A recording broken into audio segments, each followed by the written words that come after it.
as we discuss another social issue that has been plaguing our society and indeed plaguing the world for perhaps as long as we can remember.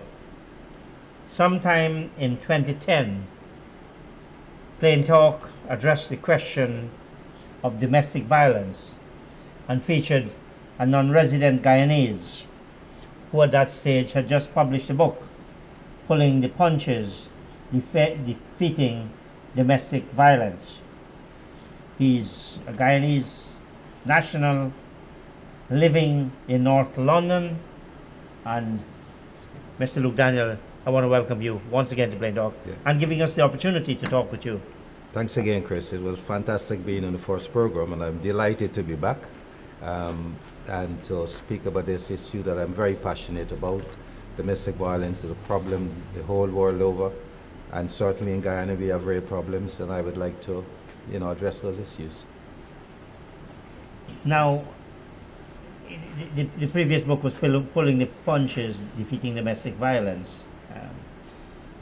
In your new book, and it's called Defeating Domestic Violence in the Americas, Men's Work, you said progress in ending the abuse of women is relatively slow because men have failed to take responsibility for ending it. Is that not patronizing to suggest that women can't end domestic violence? It's not at all, and I think for me it's an issue that's been there for a very long time.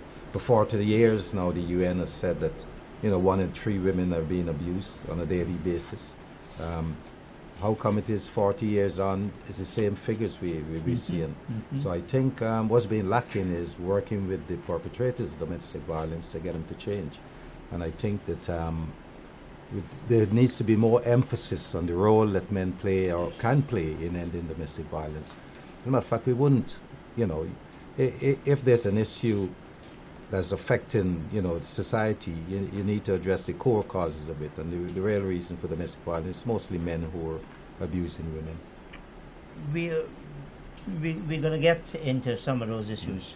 Now, in 2000, I think the last book was 2007, and you appeared in 2009. I think, was 2009.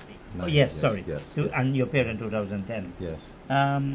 How does that book differ from this book, which has just been released? Was there a difference in the focus? Because it still is about domestic violence. It is, but I think for me the first book was mainly about looking at the personal. This book is more looking at the political, and I think we've got to look at the personal. Political and social. Political and social. When I say political, we got to look at both sides of it when we address domestic violence, and because most of it is happening because of the personality of men and the things that have happened to them, the experiences that they've been through, and they need to examine and look at themselves, and so we need to look at what is happening for men. So the personal is very important there. But then there's an overarching thing of happening is what the society is like, what is happening around men. So we look at the whole political structure and the social structure and what is happening there. When you do that, Luke, when you seek to attribute, as you have in this book, if I understand it correctly, that look, this domestic violence often is driven by societal norms.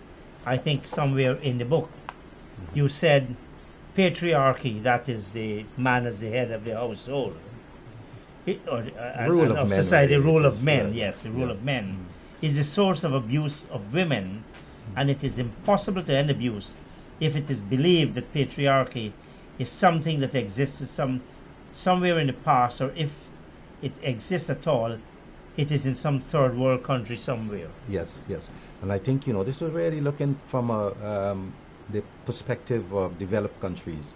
Often patriarchy is very disguised. People do not recognize that still men are in control of things. So I said, well, look, we have to examine and look who really runs the economy, who really runs the military, the things that really have got power is mostly controlled by men. And so, politics, most government institutions are run by men, controlled by men, and few women are actually playing a positive and powerful role within the running of governments and countries. And I think the more involvement of women will actually bring about change. So I think about ending the patriarchal rule means involving more women in how society is run and making decisions about how monies and economies and everything, are dealt with. Now, there are some countries that are often identified as being more enlightened than others. If you do a reading on women in executive positions in companies, you realize that places like Denmark and Sweden and other Scandinavian countries, they're enlightened societies. Women have tremendous rights. Fathers have paternity leave. There's no distinction. Yes.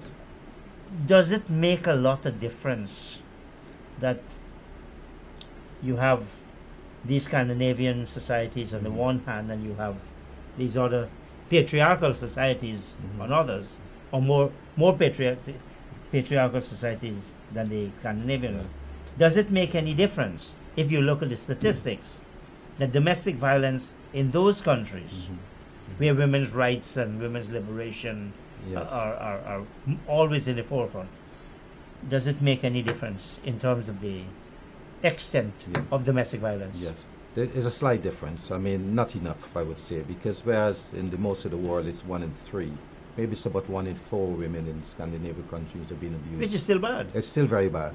And it just goes to show, really, in a sense, how deep patriarchy runs. And even in developed countries, and it's just about the economy, sometimes it's also about people's attitude and how do you change the attitude of men towards violence. And although the Scandinavian countries have had a head start in terms of many countries in outlawing the abuse of children, those benefits are beginning to filter through, but it takes time. And we have to be vigilant still that men don't feel that they should be in control of women's lives. But even there it happens, those social things, attitudes still persist in terms of the patriarchal rule, and that men feel that they should be in control. And that is the root really of domestic violence. Men feel they should be in control of women's lives. And if they feel like they're losing control, they think it's okay to use force, to use violence to regain that control. And that's part of the problem really in the whole world. It has often been said as well that the extent of domestic violence is largely that a woman stays in an abusive relationship, because there is not a social network. She can't go and report to the police, and a safe home is found. Do we see any big difference between a big yawning gap between the richer countries and the poorer countries in terms of the prevalence of domestic violence? One would want to imagine there is a bigger gap, but there isn't, because even in England where I live, it's been now 1 in 3 women abused for the last 40 years, and nothing much has changed despite there being many refugees, many support going into supporting women. Still, its figures are actually going up at the moment in terms of the amount of violence that's happening. There's lots of social factors come into play. So some of the figures I've looked at is when a country is at war, for instance, the incidence of domestic violence actually goes up within the countries that are fighting. England has been at war for a very long time. They've been involved in many wars and supporting them in many ways, sending troops and so on. So still there is the socialization for violence that is important in terms of getting men ready to fight, affects all men in this society.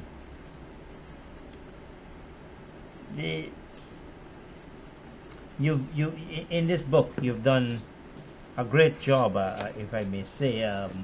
You've done a survey of countries from the Antigua and Argentina, Bahamas, and you go all the way down to Venezuela in terms of the alphabet.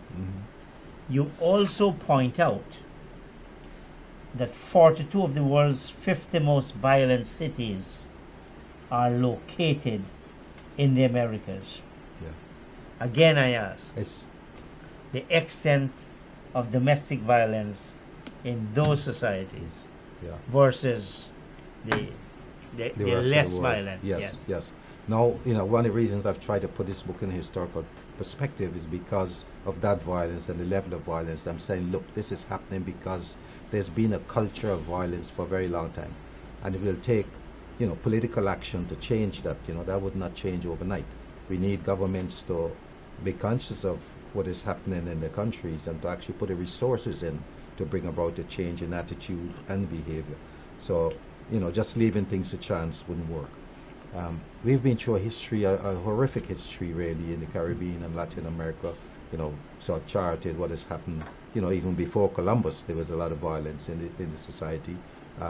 With the arrival of Columbus and the conquistadors, the situation became even worse. Well, it became genocidal, isn't it? There was a native genocide. And when the indigenous people, could not produce the goods and do the work that they wanted to, they had to look to elsewhere. They looked to Africa and they imported, many Africans to enslave many Africans to come and do the work. And then the cycle continued on the slavery as well. On the slavery, well, even what happened on the slavery. Your book talks about Jamaica. Yes, well, all of the countries actually, because the brutalization of slavery was something else that, helps to inform or some way socialize men into becoming violent and to accepting violence in the society. So we had not only native genocide, we had slavery, and after slavery, then of course there was all kinds of intercontinental wars, inter-country wars in the continent, in the region, and after that followed by dictatorial wars in the region, mostly that did so much damage in the last, maybe 40 years or so to these societies. I found, and I don't want to pretend that I read every single page of this book. I do seriously recommend. Is it going to be at Austin's? It will be at Austin's. I think they're arriving on the 12th or somewhere after. And your earlier book, Pulling the Punches, that's also at Austin's. I think I've checked with that. You've checked. I've checked, yes. Okay, that's great. I want to ask you two things. We just now were talking about the state's response to domestic violence in this alphabet of countries of the Americas. Yes. I thought this piece about Cuba was interesting. There are no specific domestic violence laws in Cuba, so it is not surprising that there are no recorded figures for this crime. The government often refers to several articles of the Constitution, the Penal Code, and other legislation promoting gender equality when challenged about protection for victims of domestic violence. You go on to say that the government may be in denial about domestic violence, but activists are determined to get it on the agenda and have been campaigning for change in Cuba. Are you saying we don't have any statistics? There aren't any. The government didn't keep statistics because they felt that it's not an issue. You see, socialism was meant to herald, equality and the end of oppression and so on. But we know that, violence of women continues and it doesn't get the limelight that it should do. And if a country is in denial about it, it means that very little will happen in terms of change. The first thing we've got to accept, look, we've got a problem here. We've got to do something about it. And I think, rightly so, Cuba will be, I'm confident that Cuba will catch up in a sense and first of all acknowledge that there's a problem, make records of it, and also provide the resources needed to bring about change. But I want to juxtapose that concern you expressed about Cuba with this statement: ending violence to women is the work of revolutionaries.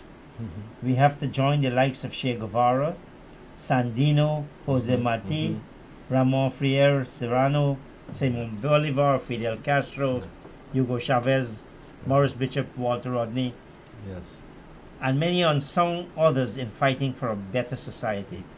Why do you say ending violence to women is the work of revolutionaries, yet you just mentioned a state in which they were prominent? Che Guevara was not, of course, a Cuban himself, but he got he really spent a lot of his life pursuing a Cuban ideal. You have Jose Marti, you have Fidel Castro. Now, if Ending violence to women is the work of revolutionaries. You mentioned Morris Bishop and Walter Rodney. Yes. Now- I mentioned these men because they've been exemplary in one way or the other in terms of trying to bring about a society that is more based on fairness and equality. Now, But what did they do about well, ending violence to women? well, they did specifically what they tried to do, and in some ways was to bring about a society that was fairer.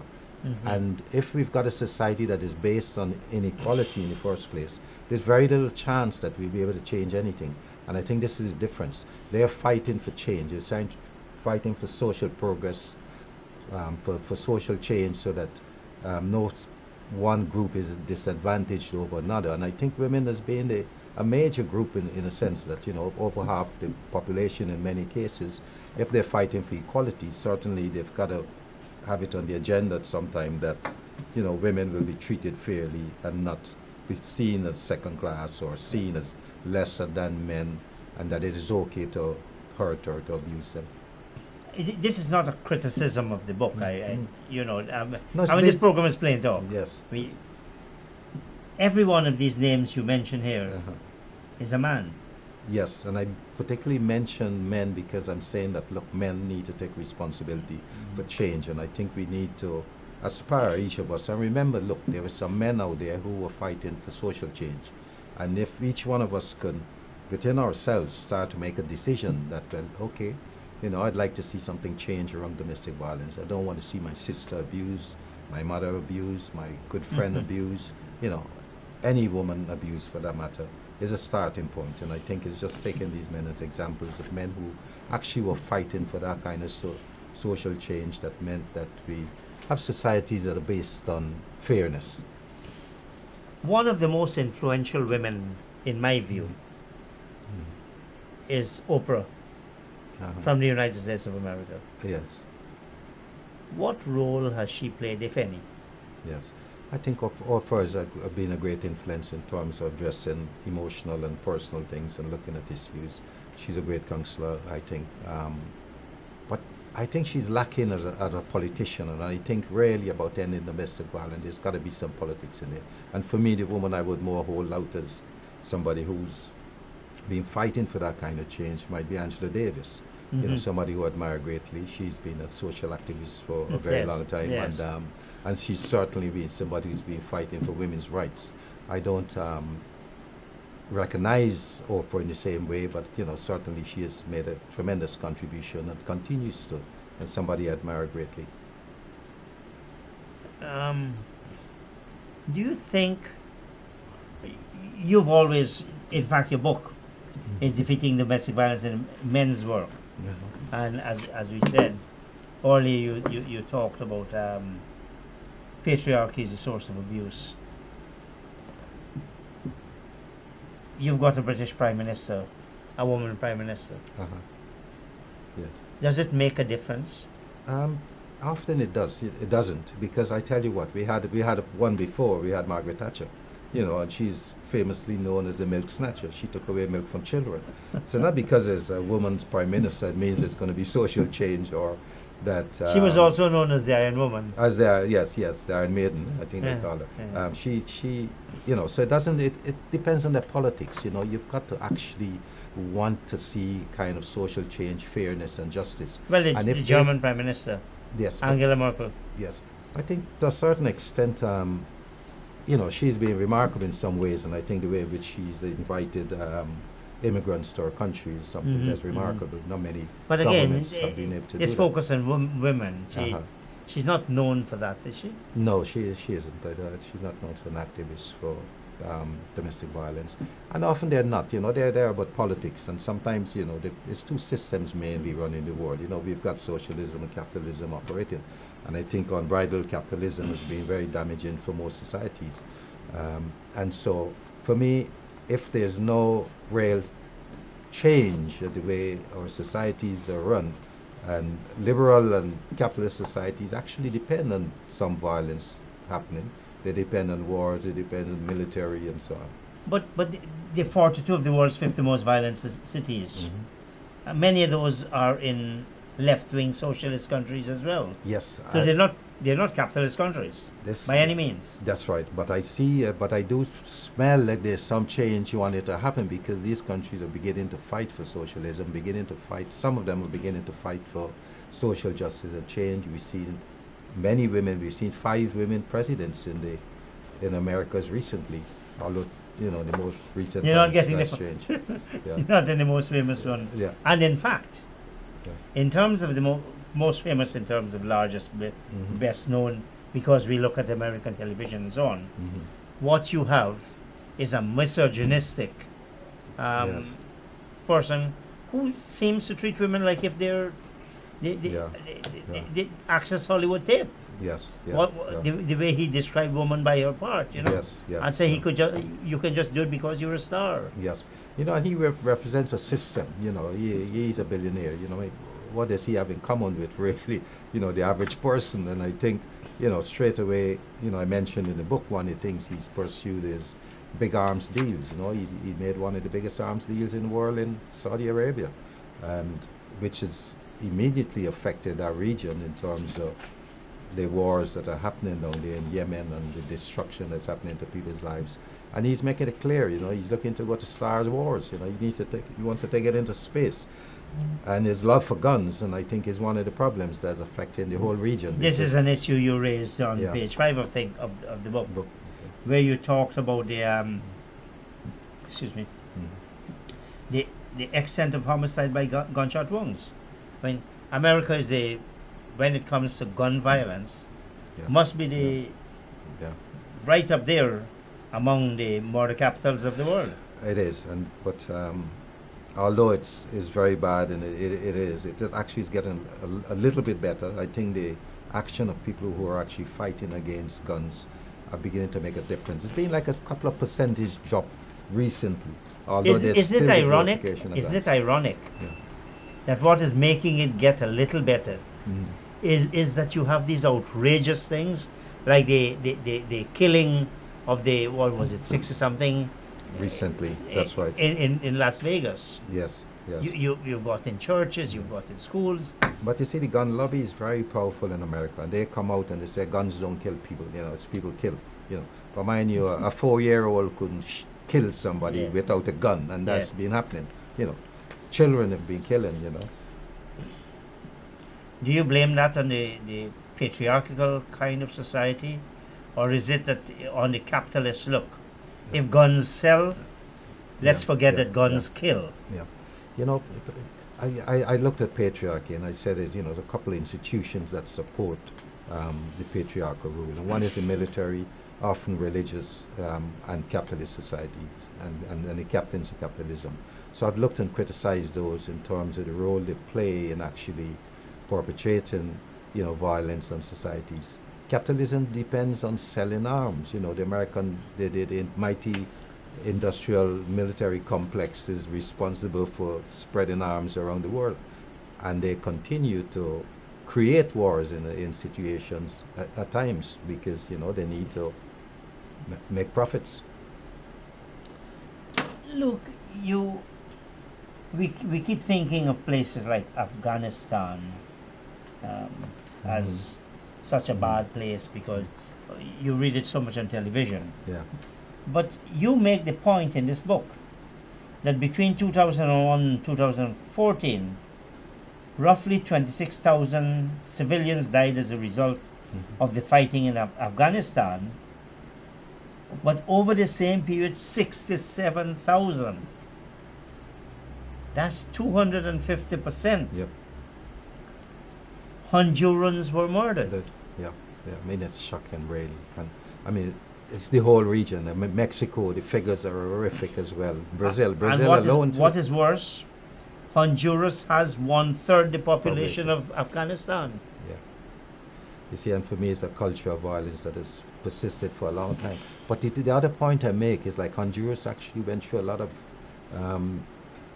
civil war for a very long time, and some brutal actions happen. And I think when a society gets brutalized in the way the Hondurans have been, like El Salvador is already way at the top, you know, some of those countries went through years of brutal dictatorships where people were killed and mistreated in all kinds of ways. And I think the people who are doing the mistreating, the people who experience it, are damaged, and they are not able to actually parent their children well, and so those children grow up often with violent attitudes and behaviors. This book was published in 2017. Of course, Trump was elected on November 8, 2016. The book was published about the same month. Yes. You make the point that understanding how patriarchal rule instigated and sustains a culture of misogyny and violence is important in finding solutions to ending domestic violence. You also make the point that breaking away from patriarchal rule is not easy, as it has shaped our lives for thousands of years, especially through the patriarchal family. Yes. If you take that view, and let's face it, it's probably reality, you can't avoid it. Yeah. This has run through the history of mankind, at least for the past 3,000 years, maybe. Yes, probably more. And I think that it's one of the reasons really that the violence has persisted, because what is at the cornerstone of it? Mostly the same men ahead of the family. Men should be in control, and it's actually promoting a system where others are seen as less than men, not less important than men. So men must be in charge, and often violence is being used to maintain that control. Patriarchy is at the root of the problem, and I think unless we start to dismantle it in some ways, we need to look at a family that is not in a way patriarchal in the sense that men are seen as the head, but must be based more on equality. Children must have rights within the family as well, and people tend to see children as just being, objects at times that people can abuse or use in any way they feel like, and that has to change. Are you optimistic? You quoted the writer, sociologist, Lerner. The system of patriarchy is a historic concept. It has a beginning. It will have an end. Yes. Its time seems to have nearly run its course. Yes. It no longer serves the needs of men and women, and in its inextricable linkage to militarism, yes, hierarchy and racism, it threatens the very existence of life on earth. Yes.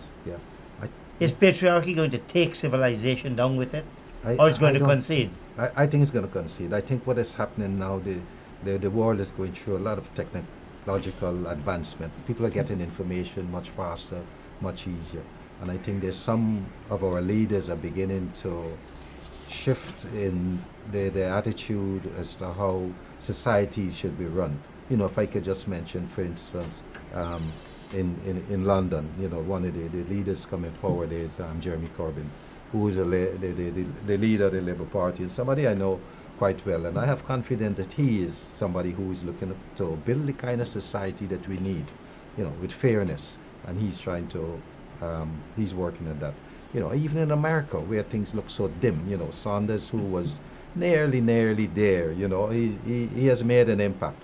And people are beginning to shift towards looking at different systems, something that's more social, that is for the majority, not for the 1%, as they say in America. It's not for the 1%ers. So I think, I'm more optimistic, because I think that people are getting smarter. The information is there, the technology will be there. And I think once a few governments start to make the shift in the right direction, if I might mention, Scotland just recently passed a law outlawing the abuse of children, outlawing physical mistreatment of children, and I think that's a step in the right direction of a whole government saying, and they've actually linked it to domestic violence. They said, look, we are outlawing the hitting of children because it actually contributes towards domestic violence. For me, there's a very significant thing happening in any one country, and once a few countries can do it and actually show that there's a difference in what is happening to women, I think others will be forced to follow. You talked a lot about the socialization of violence and its contribution and impact on domestic violence. sexism, racism, and inequality. You trace it, the pre-Columbian violence of the indigenous people, the discovery, conquest, and colonialization spawned by Columbus and his ilk and generation, the fight for American independence, the inter-American wars, the legacy of slavery and native genocide. Native, yes. Yeah. Civil War and its legacy. How, taking all of this, Luke, how do you stay optimistic? I think because I've actually done the work with men. I've worked with lots of perpetrators, and I've personally seen men's lives turn around because, you know, you can work with them about, well, okay, you know, what has got them to the point where they think using violence is okay, and especially using the violence to women. Some healing has to take place, and I think part of that is listening to men, to the violence that they have experienced themselves. And the point I often make is the men who are the most violent often in relationships are the ones who've been mostly abused as children and hurt in all kinds of ways. So they get hurt very early on. They grow up thinking that using violence is okay, it's being done to them. Sometimes they just act it out on other people. Sometimes it's women who've been violent to them when they were young. And so, you know, and they need to just recognize that, look, you know, the way you behave and the way you're acting is because of that mistreatment. We give them time to talk about it, to listen to their stories, to what's happened to them, and get them to see that, you know, this is not a way. Tell me about the work you've done at the Everyman Centre in London. Oh, I mean, I worked there for 5 years, and it was, you know, for me, one of the best jobs I've ever done. I worked. And what was that period? When was that? Hundreds of men. When was that? This was in 85 to 90. Now, it's a semi-multicultural society. Yes. Still predominantly white. White, yeah. Who did you mostly work with? You know, mostly we worked with, because of the community where we were was in Brixton, where it was mostly largely, as you know, black. Yes. So we worked with a lot of black men, but we had quite a mixture. The whites are really in the minority in Brixton. In Brixton. Although it's become quite gentrified recently. But we were a national organisation, so we had men coming from Oxford, we had men coming from long journeys to come to the centre. And also men of all ages. We had young men, teenagers to men in the 70s, policemen, solicitors, religious men. We've had all kinds come to this centre for help. So we know it's something that affects, cross-section of society. It's not only one group that is affected. But people often ask a question, are black men more violent? And that's one of the questions I've often been asked. And you worked with this organization, Everyman Centre. You must have. Were statistics maintained among Everyman Centre's officers as about did ethnicity come into it at all? One of the problems we really faced was that lack of resources. Often men's work is not funded adequately. So, we operate on a shoestring often, and to do research it takes, money and commitment. And sadly, there has been lacking. I'm the first to admit, but it's something that needs to be done. That research needs to be done into the effectiveness of work with perpetrators. Shouldn't that be? Shouldn't the government provide the resources for that type of statistical information? Because unless you have some idea of the extent of the problem, Look, it's a real government responsibility here for me, and I think I've decided, I wouldn't work with non-government organizations because of the amount of resources that needs to go into domestic violence. Government needs to acknowledge that violence costs a lot of money, and if you're working to change the society and to change men, you need to it's an investment. It actually, for some countries who are beginning to see a little shift, that it actually is cost effective to actually put the work in to stop the violence and stop violent behavior. What role do you see learning institutions like tertiary institutions? It's very crucial. A lot of the research I've looked at is saying clearly that education makes a difference. That if men are educated, and it's why in some way this book for me is about raising awareness about educating men about themselves, about the society they live in, and it's a crucial part. Education is absolutely important. Schools are important. What happens in schools, you know, they can have a bigger role to play in it. And this is why in the book, I actually referenced Dr. Rupert Ryan, who actually made the legislation possible for the physical chastisement of children in schools to end. And I said this is, you know, in a few other countries. That's corporal punishment. That's right. And that's happening in some of the Latin American countries now. In other countries of the world, they've outlawed it in some places. You raise an interesting point about people with means. Is it that men who are reasonably well off have a lesser tendency for domestic violence, or is it that their spouses and their partners are more than likely to say, look, I am not going to accept domestic violence from you? Well, I think it happens. What's your experience? Right. My experience is, okay, I think that the more women are treated well, if they're not abused, you know, what I've discovered is women who have not been mistreated as children tend to, at the first instance of even a threat, to say, no way, absolutely not going to have that, I'm not dealing with that, you go fix it, or I'm out of here. You know, that's the first thing.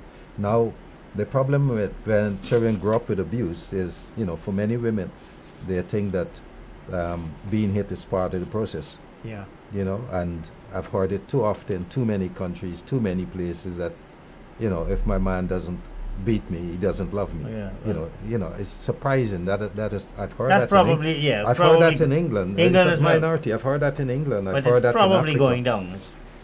Well, you know, in some countries it's not. I mean, the research I'm doing at the moment for a book that I'm working for in Africa, in some countries there, you know, the women actually swear by it, you know, and I think there's a lot of work to be done. It just shows the measure work that needs to happen. I've heard it in this country, in some communities where women feel the same way. So, to the extent that a woman or a girl would say to any over-enthusiastic partner or male, look, my father never hit me, you don't try, you don't do it, I will not accept that from you. Yes. Isn't that the right time to start?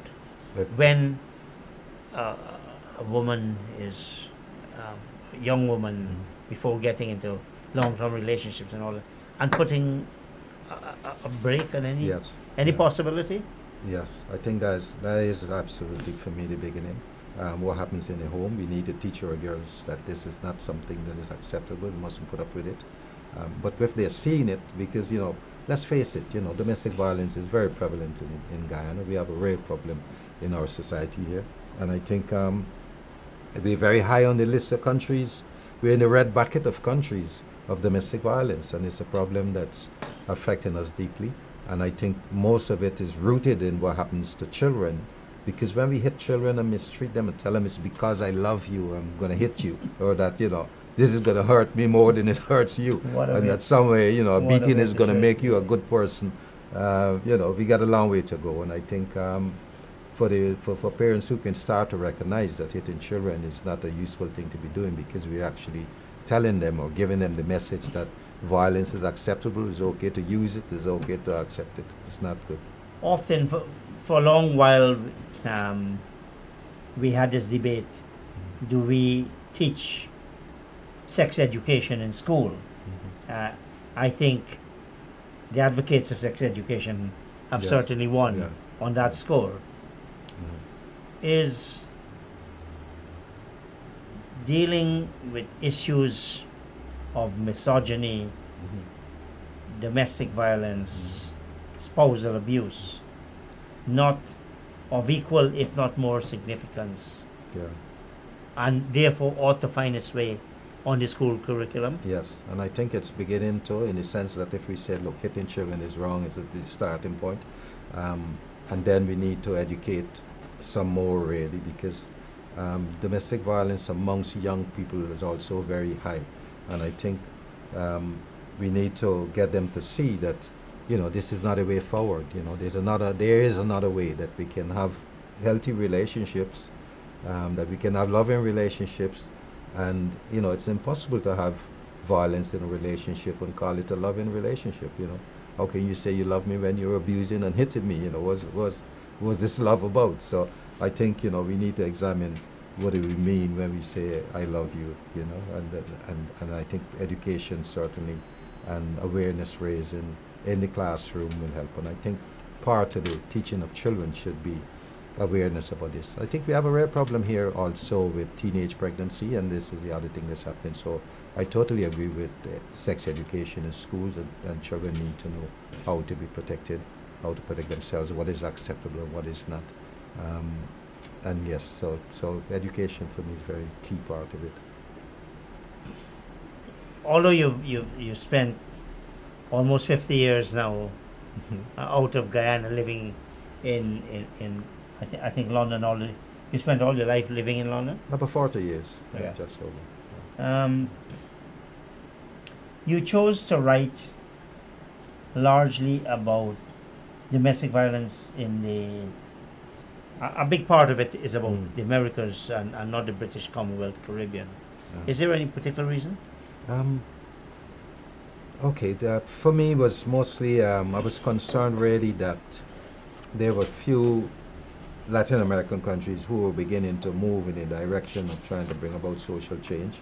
I didn't see that happening too much in some of the Caribbean countries, but I have mentioned all of the English-speaking countries in terms of what is happening in the countries, the extent of domestic violence, what needs to happen, what actions the governments can take.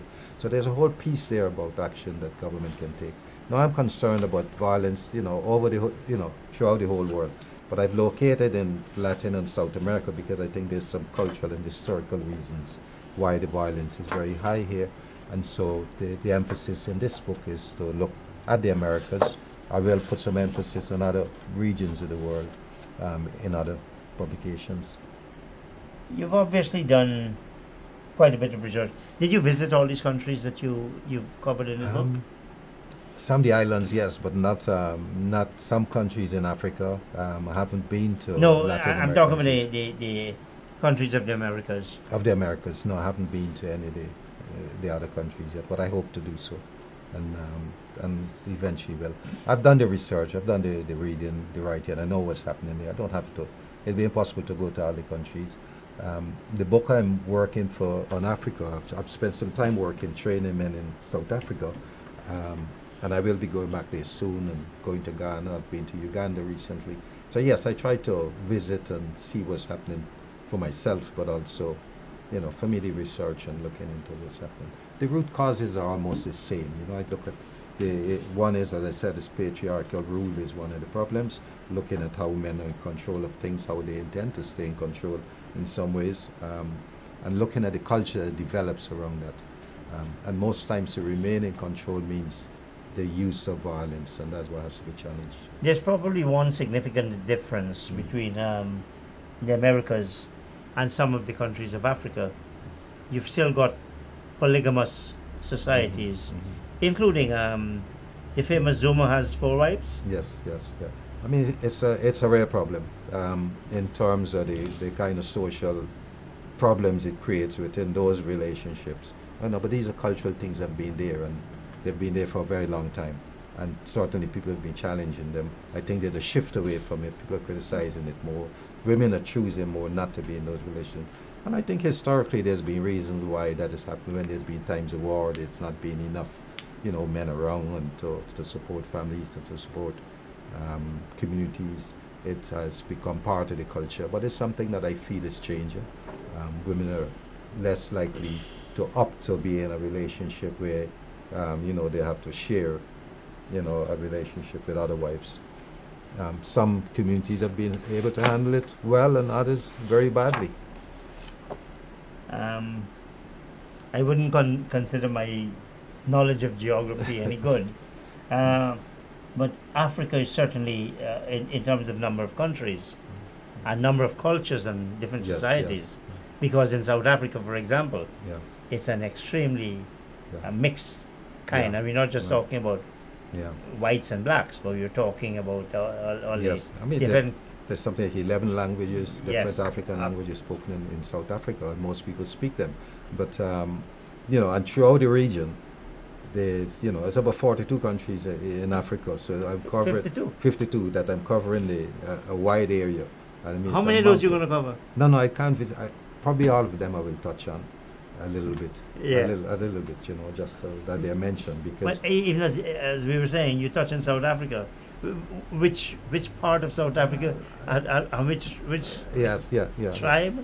Yes, well, you know, I think, okay, you know, the basics for domestic violence is, you know, looking at the sexism, looking at the socialization for violence, and looking at some cultural norms and so on that have been in those countries. So it affects, you know, all of those different groups. So it doesn't really, you know, I don't need to look at every single group minutely as such. But for me, when I look at a country, I'm looking specifically at what are the overall figures for the violence and what's happening within it, and also what are the measures that they should be taken that they could be taken to change it, to change the situation. It's obviously every society has this problem. Do you think it's examined and analyzed enough in those societies? It's not, and I think only recently it's beginning to. And this is where, you know, the women's movement has been really important, I think, and they've been the ones who've, you know, tried to cast light on what's happening around violence to women, bringing it out into the open, getting it on the agenda, having it discussed, you know, raising concerns and so on. But once it's out in the open, I think men need to be taking responsibility for their role in it, because at the end of the day, it's mostly men who are doing the violence. So we can't actually change, you know, the figures for domestic violence unless men get involved to stop it in some ways.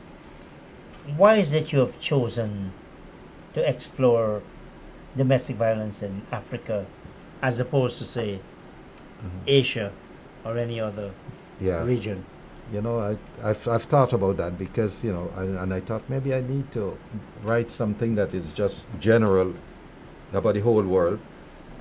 And in some ways, each book actually does try to address that issue in the sense that I look at the root causes of it and what are the problems and what are the solutions.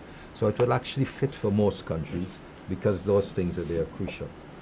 Now some cultural things are happening in South Africa, for instance, around female genital mutilation that is part of the whole gender-based violence issue that needs to be addressed specifically around in Africa.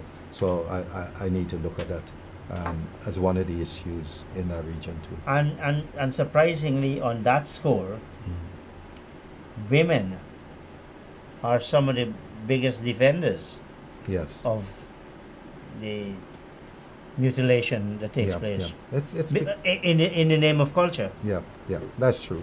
And I think governments are beginning to address that, but often it's supported by men, because I you know, and I think the part of the root cause was also around men actually being behind it, because you know, some research I'm seeing is that one is it tends to, especially around female genital mutilation, it's about controlling women in a way that they to control so the libido. They would control their that they don't become too, you know, sexually charged. So, you know, one man, you know, would hardly be able to manage 4 wives in that manner. So it's in his interest to limit her sexuality in some way.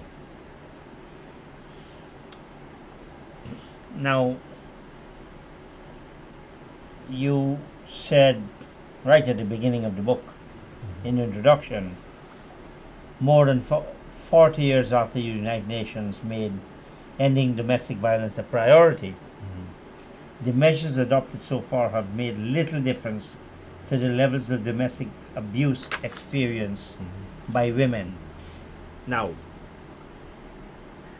is this a criticism of the United Nations, or is this a criticism of our societies? It's both in a sense. You know, what I'm saying is, look, there hasn't been the right approach to ending domestic violence. One is they've just focused mainly on the victim to say, well, okay, you know, and it's understandable. You know, a woman is being abused, let's remove her from the situation. That's the first stage, of course. That's right. You know, remove the woman from the situation and try and deal with it. But very little resources worldwide has gone into the work with men. You know, men are committing the acts of violence. And if we don't put some resources into saying, well, okay, what is happening to these men that is causing them to be violent, and what can we do about it? And how do we develop expertise to help these men to change? Because often, women will say, they love the man, or, they might say he loves his woman. They don't want to end the relationship, but this violence happens every time, or occasionally, or for some people, almost on a daily basis. And it's how do you stop it? Women say they want the violence to stop, and often it's not about ending the relationship, or they don't want the marriage to end, but they want the violence to stop. So I think, we need to be smarter at really addressing the issue, man. The UN has hardly put little money aside to work with perpetrators, and I think, or to develop expertise around it. And often some women organizations have come out plain outright and attacked men's work, saying it doesn't work. And I think it's become a resource issue. They see men's work sometimes as distracting or taking away resources from the work that should go into women's projects. And I think that is unfortunate, but that's how it happens. The last few minutes that we have on this program, you mentioned here that the possibilities for progressive governments in the region to take up the proposed solutions are realistic and imperative. What are some of these solutions that you are proposing which you consider realistic and of an imperative nature? Yes, one is, I think, very crucial. We've really got to outlaw the hitting the children in schools at the beginning, and I would like to think in homes as an important step. Should be a violence-free zone. Which should be a violence-free, especially the children. You see, most of that is, when we mistreat children, they grow up to mistreat. And I think once we recognize that is happening, we can put a stop to it.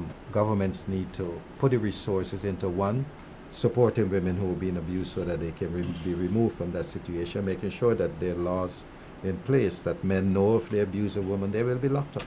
They will face some sanction. But also they need to make sure that there's some counseling available for them, so that it's not just a situation where you lock up every man that is abusive. You must know that there's a possibility that will happen. And the law has to be clear that if you are abusive, you will face penalties. And unless they are able to enforce it, it's not going to change anything. You say the possibilities for progressive governments. Now, when we use the term progressive, and particularly with some of these names that you've mentioned here, yes. The suggestion is of leftist orientation. Well, and you mentioned yes. Jeremy Corbyn and Bernie Sanders from the United States. Yeah. You're not speaking of progressive in that ideological sense, are you? Well, yes, because I tell you why. Because I do believe that capitalism actually depends on violence in a certain amount of way. And I mentioned the mighty military-industrial complex, which is responsible for producing the arms and producing the socialization for violence that, is one of the problems for men. And I think under capitalist orientation and even neoliberal societies are not in a position to actually say we want to actually change these societies fundamentally, equal pay for women, equal, regard for women and so on is still there. So since these progressive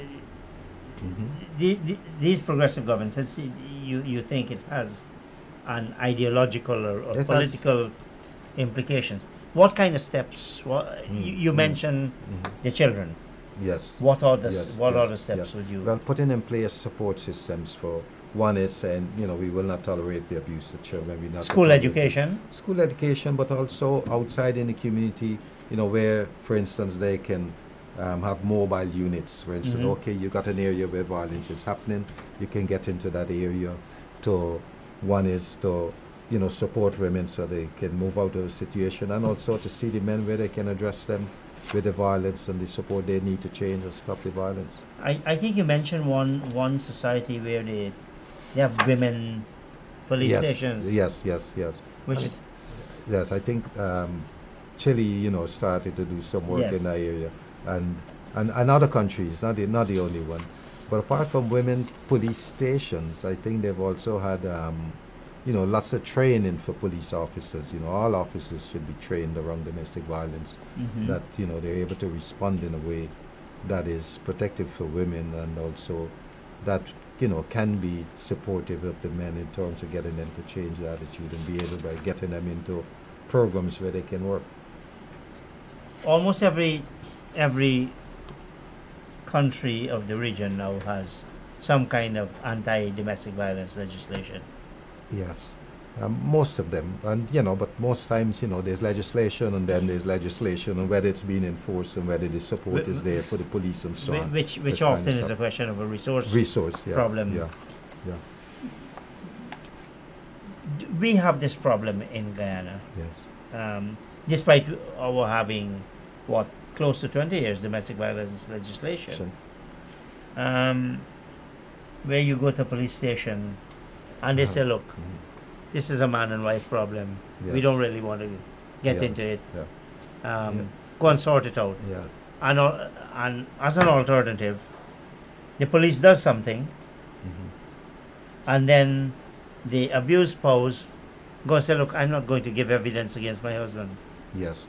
Well, the legislation has to be different and tighter so that women don't have to give evidence. And some countries have managed to find a way around that to say, well, look, once an offense is being committed, people will face charges. Well, let me tell you. We want to back it up or not. And I think it's not fair in some ways to expect the women to go and give evidence. They're often afraid that, there might be... Well, I must cut you. I've just had from my woman operator a signal that the program must be brought to an end. So, Duke, I want to say thank you very much, and I understand you're going to Africa, you're going to yes. Australia soon. Okay. I hope you get some time to relax. I know this is your passion. Yes. I'm sure we're going to see you back Yes. with another book in the not too distant future. Don't make it 8 years, please. Next year. Okay. Operators and viewers, Okay. thank you. Good night, and I'll see you next week.